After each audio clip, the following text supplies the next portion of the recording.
One of the main issues a recovering nice guy is how to try and train people around them that they aren't going to continue running the same subroutines. Now, when I say nice guy, I don't want you to think that I'm only talking about men. Everybody, no matter what their gender or their affiliation, is subject to the nice guy tax if they find it difficult to resist, or if they find it difficult to not try to be agreeable. So when I talk about the nice guy, I'm talking about all of you out there. And if you do decide that you no longer want to be a nice guy, one of the issues you're going to face is how to train the world around you to understand your new perspective. It may be that you have to limit your exposure to certain people.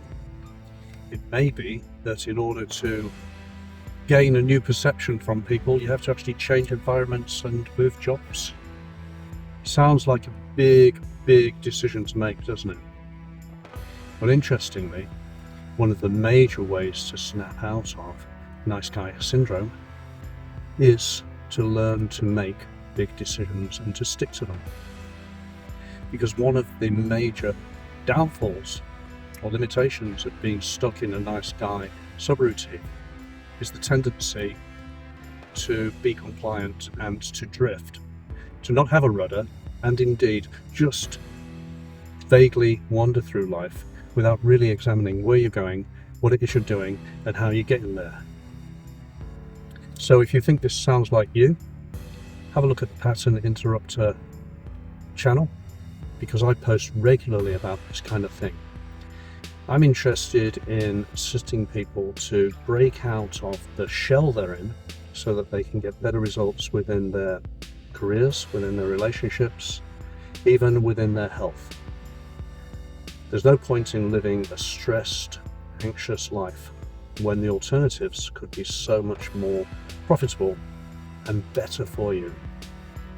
So if you think you've been held back or limited by self-doubt, the I'm not good enough idea, procrastination, and nice guy subroutines, feel free to check out the channel, because I'm regularly updating with new ideas and I'm regularly researching.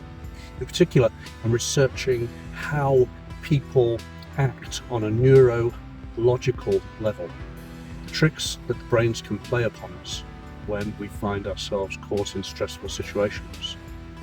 Fight or flight mechanism, cortisol, the stress hormone, way that amygdala causes us to close down at crucial moments. All of these things, this high rev, high stress, nice guy subroutine, you can be quite vulnerable to all of those things. But there are biological strategies that you can undergo in order to fix these problems. That is, of course, if you think they are a problem. If you don't, then I apologise for wasting your time. But if you do, then feel free to check out the Pattern Interrupter channel, because, as I say, I regularly update and I'm really keen to get feedback and open dialogues with people who feel they have something to contribute to this kind of conversation and dialogue. So, I catch you on the other side. Man, that's a bright light. I'm going into the light even as we speak.